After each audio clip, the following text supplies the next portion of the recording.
Well, this is a question that's plagued historians ever since the end of the Second World War.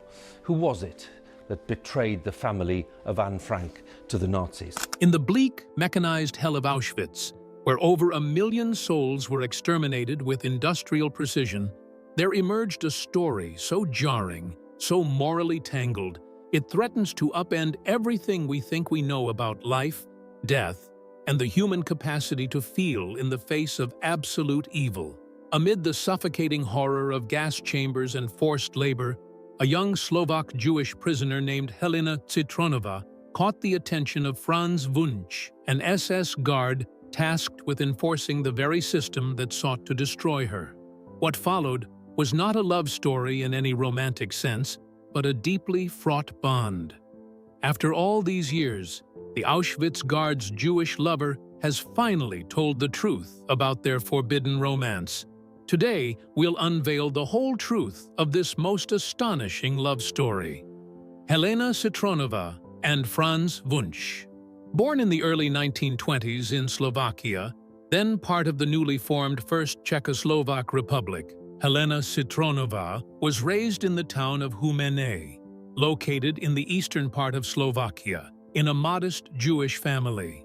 The Jewish community in Slovakia during this time was relatively integrated into society, but would soon face mounting threats with the rise of Nazism and the spread of anti-Semitic legislation.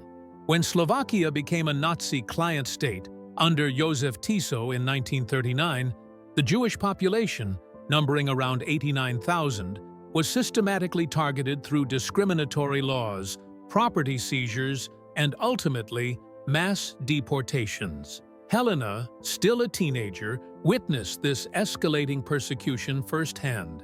In March 1942, when Helena was just 17 or 18 years old, she was among the very first group of Slovak Jewish women deported to Auschwitz as part of the initial wave of deportations from Slovakia. She arrived at the camp on March 26, 1942, on one of the first transport trains organized by Nazi Germany under the agreement with the Slovak puppet regime. The train carried approximately 997 young Slovak Jewish women, most of them unmarried and between the ages of 16 and 36. They were deceived into thinking they would be performing labor for the war effort. But Auschwitz-Birkenau was a death camp whose true purpose was mass extermination.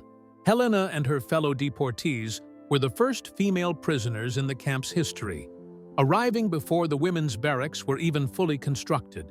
Upon arrival, Helena was tattooed with the identification number 34902, a mark that would stay with her for the rest of her life.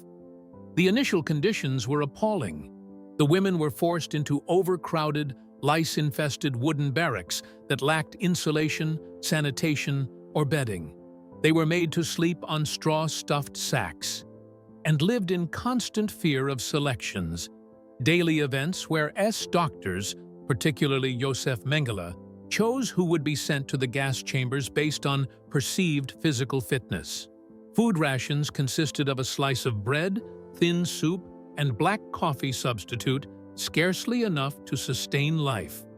Helena's daily existence was one of forced labor, relentless dehumanization, and routine brutality. Prisoners were made to wake before dawn, stand for hours in roll call regardless of weather, and work for 10 to 12 hours in physically punishing tasks such as digging ditches, carrying bricks, or hauling stones. SS guards routinely beat them for infractions as minor as not standing straight or moving too slowly. Diseases like typhus, dysentery, and tuberculosis swept through the camp, and with no access to adequate medical care, many perished quickly. The psychological toll was equally devastating. Prisoners lost family members, watched public executions, and saw friends vanish in daily selections. At the time of Helena's arrival, Auschwitz-Birkenau was undergoing rapid transformation from a Polish army barracks to a fully industrialized death camp. In 1942 alone, approximately 200,000 people perished there, the vast majority of them Jews. Birkenau, or Auschwitz II, the sub-camp where Helena was held, contained the largest number of gas chambers and crematoria, and by mid-1943, it had become the central extermination site for Jews deported from across Europe. The women's camp in Birkenau was especially overcrowded and brutal, with conditions worsened by constant beatings and sadistic medical experiments on women, particularly twins and pregnant women, carried out under SS doctors like Mengele and Karl Klauberg. Despite the immense cruelty of her environment, Helena managed to survive the initial months at Auschwitz. This already placed her among the minority. Many of the young women who arrived with her on the first transport died within weeks due to disease, starvation, or selections. At some point in 1942, Helena was noticed by SS Unterscharführer Franz Wunsch, a 20-year-old Austrian guard. Now, we come to the other half of the deadly romance. Born on July 21, 1922 in Vienna, Austria, during the interwar period following the collapse of the Austro-Hungarian Empire, Franz Wunsch's adolescence coincided with the rise of fascism in Austria and the Nazi annexation of the country in March 1938, known as the Anschluss. Like many young Austrian men of his generation, Wunsch became part of the Nazi system early, eventually joining the Schutzstaffel, or SS, the elite paramilitary wing of the Nazi Party that played a central role in orchestrating and executing the Holocaust.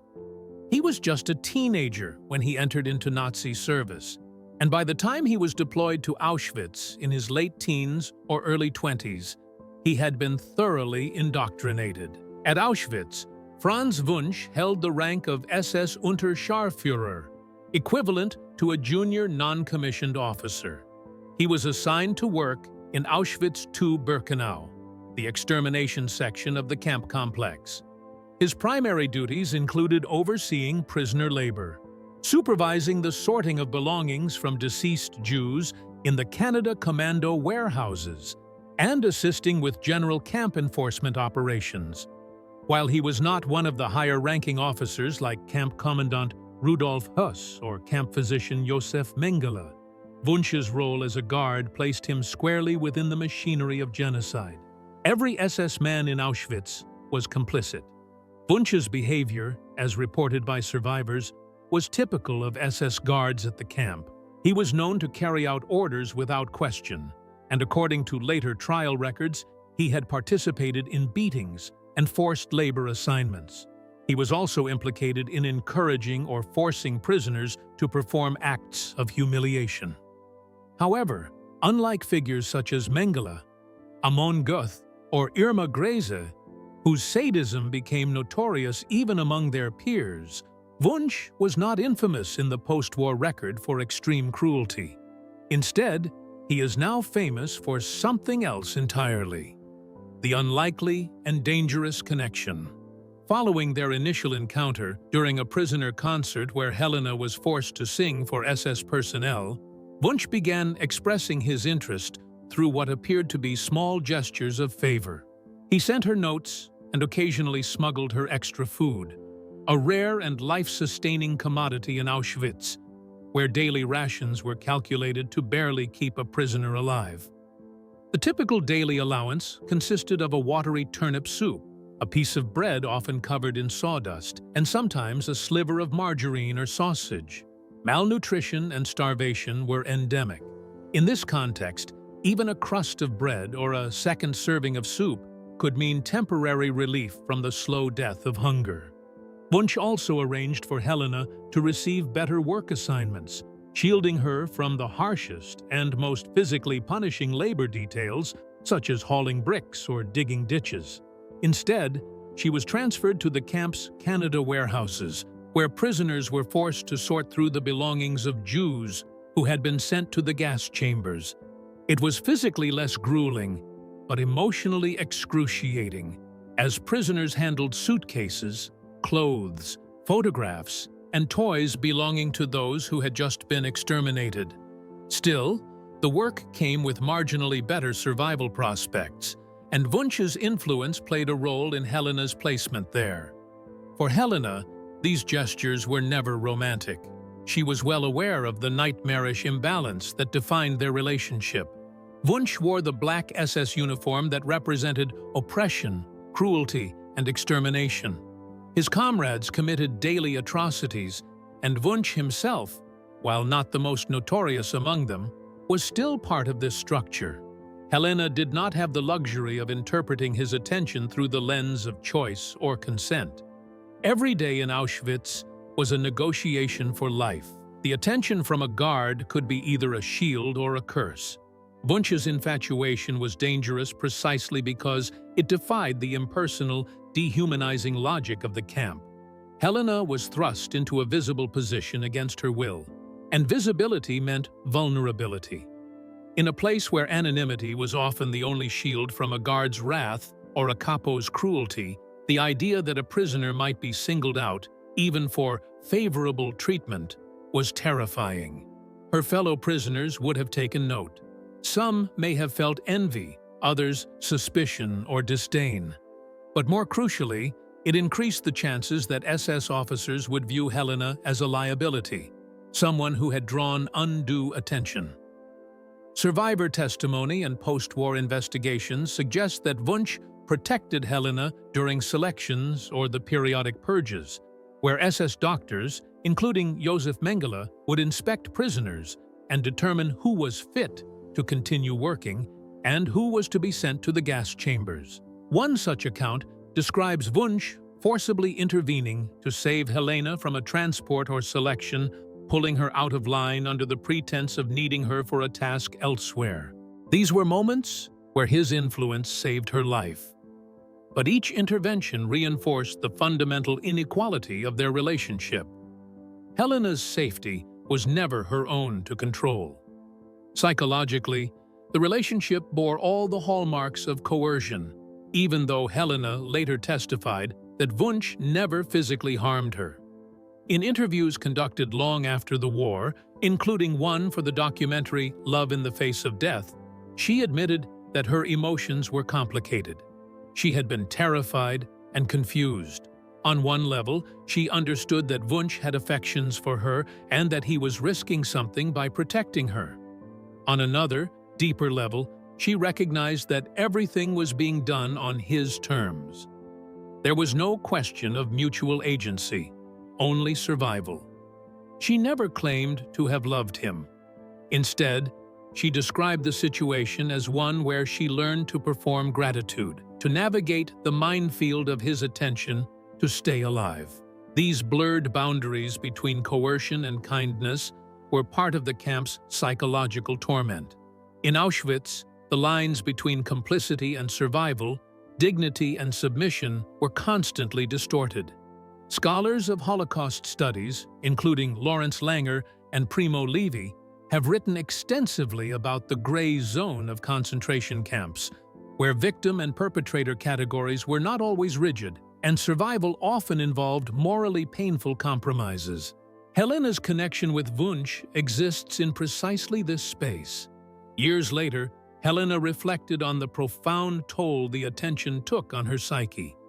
Every time she accepted food or protection, she was reminded of those around her who received no such favor. Guilt and fear coexisted with relief. She recalled a desire to disappear, to avoid the gaze of other guards and prisoners alike. The idea that someone from the enemy ranks could show her what appeared to be affection was not comforting. It was unsettling, and as time passed, the initial fear evolved into a constant anxiety. What would happen if Wunsch's favor turned to anger? What if he lost interest or his superiors discovered the connection? The danger was real. Romantic or personal involvement between SS guards and Jewish prisoners was considered Rassenschande or racial defilement, a criminal offense under Nazi racial laws. SS men caught engaging in such acts risked court-martial or reassignment. Wunsch was known by other guards to have taken an interest in Helena, and this alone placed both of them at risk. Though, of course, it was Helena who would have faced the harsher consequences had suspicion turned to action. Interestingly, Wunsch may have actually believed he was protecting Helena, even loving her in his own distorted way, but his affection was built atop an institution of death and torture. Helena's responses were never expressions of affection. They were responses to captivity, powerlessness, and terror. The attention of a guard was capable of protecting her for a time, but equally capable of bringing about swift destruction. Helena's sister and Wunsch's critical intervention. In the spring of 1944, 2 years after Helena Citrónová had been deported to Auschwitz, she was joined by her sister Rosa. Helena had by then endured 2 full years of starvation, illness, slave labor, selections, and the constant looming threat of death. The idea that her family might still be alive had been her only flicker of hope. But when Rosa arrived in a later wave of deportations from Slovakia, Helena was thrown into a new state of fear, one more urgent and intimate than any she had experienced since her own arrival. The transports that brought Rosa and thousands of others came at a moment when the machinery of extermination was operating at its deadliest. Between May and July 1944, more than 437,000 Hungarian and Slovak Jews were deported to Auschwitz, many arriving directly at Birkenau's ramp and selected immediately upon disembarkation for either forced labor or extermination. Over 75% of those deported in that period were sent directly to the gas chambers, often without even being registered. When Helena heard that her sister was among the newly arrived prisoners, she faced the immediate terror of not knowing whether Rosa would be chosen for work or extermination. Helena learned to her horror that Rosa's name appeared on a list scheduled for execution. Such lists were compiled during selections conducted by SS officers and doctors, most infamously Dr. Joseph Mengele, the camp physician who had complete authority to determine which prisoners were fit to work and which would be exterminated. Mengele, known as the Angel of Death, was particularly interested in twins and individuals with unique physical features, whom he exploited for pseudo-scientific experiments under the guise of medical research. These experiments often involved forced sterilizations, amputations, injections of chemicals, and other horrific procedures. Yet, paradoxically, being selected for experimentation sometimes meant temporary survival, if only because subjects were kept alive for ongoing procedures. Upon discovering her sister's name on the list, Helena turned in desperation to Franz Wunsch. Wunsch responded with an urgent and emotionally fraught proposition. He begged Helena to convince Rosa to lie during the next selection and claim that she was a twin. It was a calculated gamble. Mengele was known to spare twins and unusual subjects from the gas chambers, often redirecting them to his barracks for experiments. Wunsch appeared to understand Mengele's sadistic preferences and used that knowledge to devise a survival tactic. Helena agreed. Convincing Rosa to follow the plan was not simple. Like all new arrivals, Rosa was terrified and disoriented.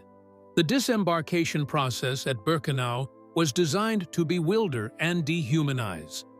Prisoners were ordered off freight cars, forced to line up under barking SS men and dogs, and subjected to a rapid selection by uniformed officials. Many were sent directly to the gas chambers. Those chosen for labor were often unaware of the precise mechanics of what lay ahead.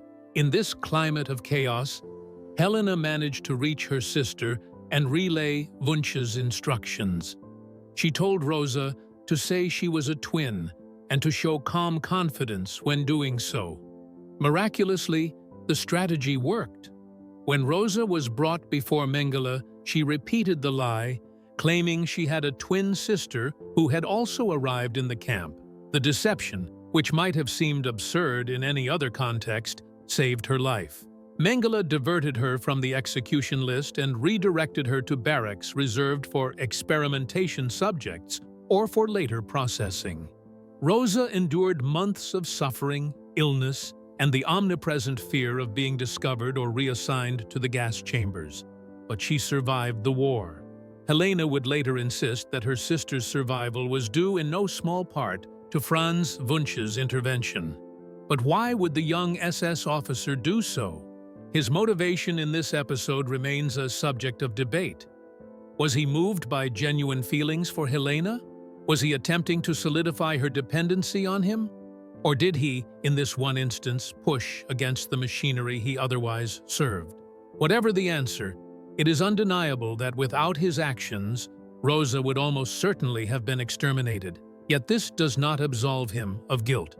Wunsch remained an active participant in a system that exterminated more than 1.1 million people at Auschwitz, 90% of them Jews, including women like Rosa and Helena, who had no one to intervene on their behalf. For Helena, the emotional toll of this episode was lifelong. She would later speak of the guilt, confusion, and sense of powerlessness she felt during those days. She knew that by relying on Wunsch's favor, she had entered into a dangerous psychological pact. But she never hesitated to acknowledge that Wunsch's actions, in this particular case, helped her sister survive.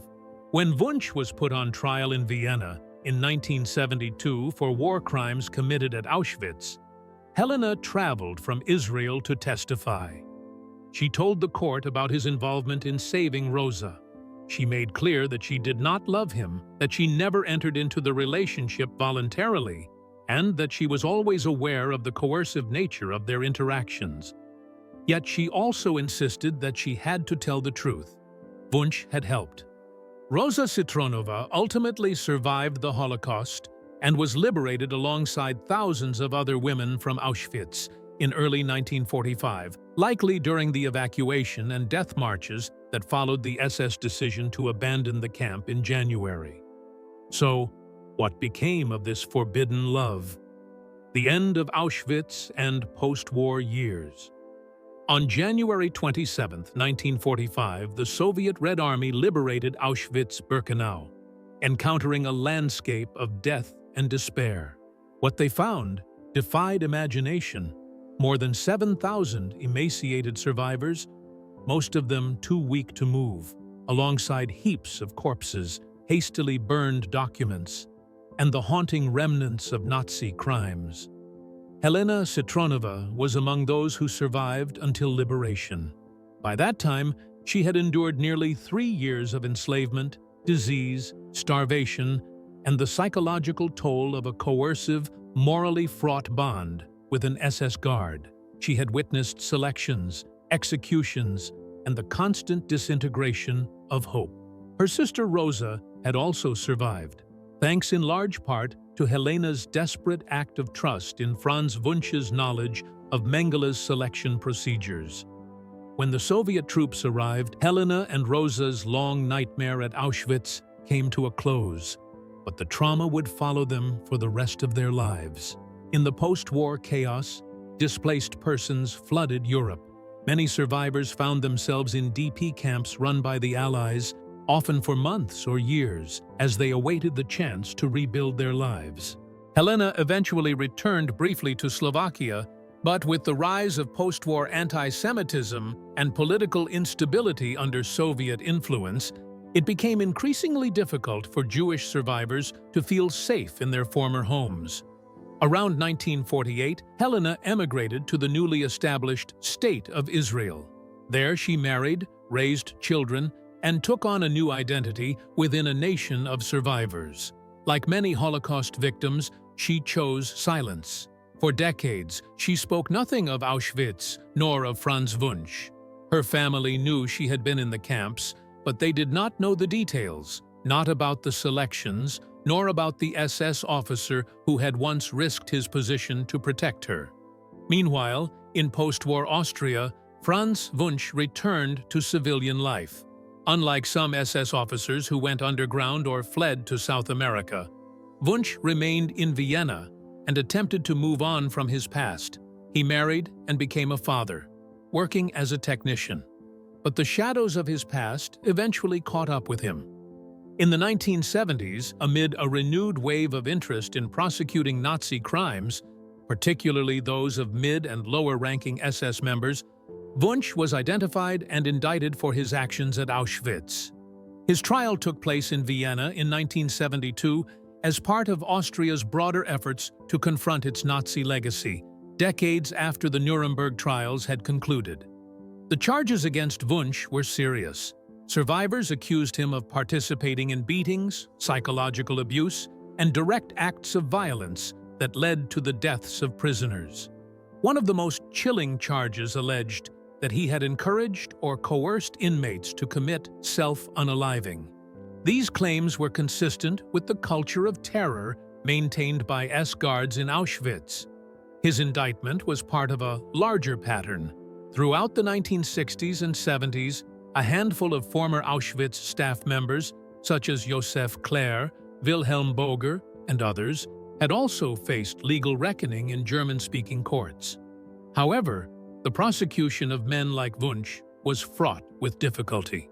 Testimonies had to be reconstructed from memories decades old, and often only a few documents survived linking individual guards directly to specific acts of brutality. Helena Citrónová was called to testify, not by the prosecution, but by the defense. It had emerged during the investigation that Wunsch had shown her extraordinary favor in Auschwitz. Though such relationships were always steeped in coercion, the defense used her case to argue that Wunsch had the capacity for mercy and even compassion, painting him as a man who had acted with moral ambiguity rather than outright evil. The court summoned Helena from Israel, and she agreed to appear, more than 25 years after she had last seen the man who altered her fate inside a death camp. Helena's courtroom appearance stunned the public. She arrived not to denounce Wunsch as a monster, but to tell the truth in full complexity.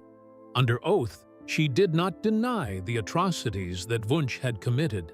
She acknowledged that he had been part of the system of terror, that he had been present during selections, and that he had the power to kill or save with a glance. But she also testified that he had shown her kindness, that he had shielded her from death, and that he had intervened to save her sister's life.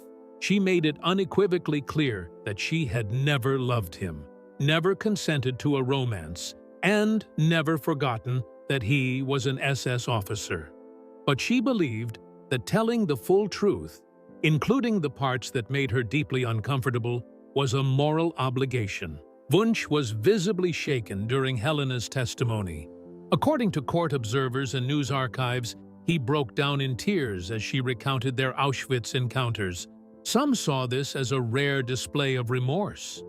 Others viewed it as a tactical show of emotion.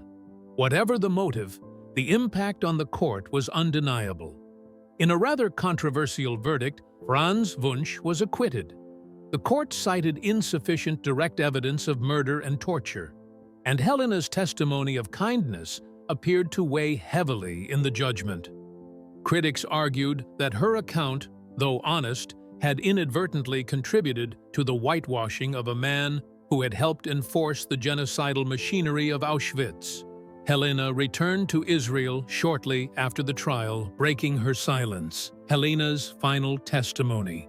She resumed her quiet life, continuing to avoid public discussions of her past. In later years, however, she opened up to historians and filmmakers. She contributed in-depth interviews to the USC Shoah Foundation's Visual History Archive, a living educational reservoir of survivor testimonies. In these recorded sessions, Helena confronted the deeply conflicted emotions she carried, intense survivor's guilt, and the perplexing and morally ambiguous nature of her wartime bond with Franz Wunsch. However, it was not until 2020 that her story reached a broader audience. Maya Sarfati's documentary Love It was not premiered at the International Documentary Film Festival Amsterdam that year and won acclaim at Dokaviv in Israel. The film revisited Helena's testimony, as well as archival footage and interviews with her sister Roja, Franz Wunsch's daughter Dagmar, and other women from the Canada unit at Birkenau. Drawing renewed attention to the paradox of their relationship, the documentary aired on national television in Israel and Austria in 2021, reigniting ethical debates about bonds formed under genocide.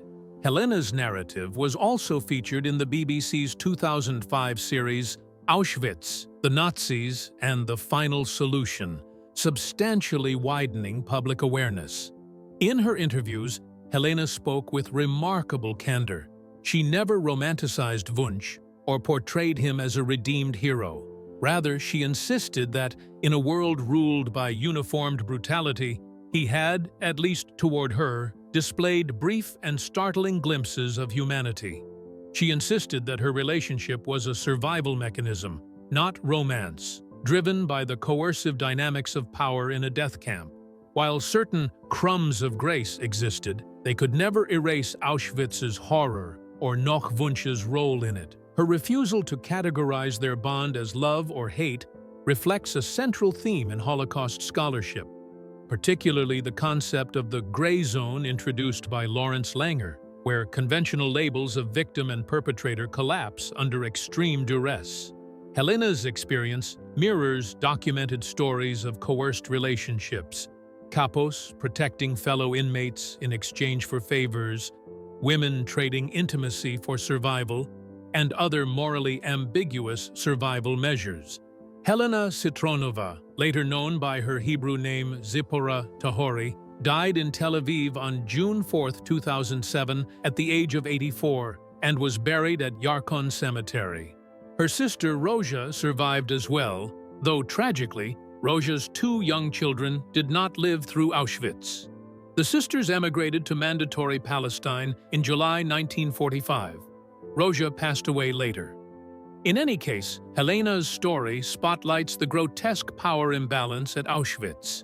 An SS guard wielded absolute authority over life and death, while prisoners fought each day simply to survive.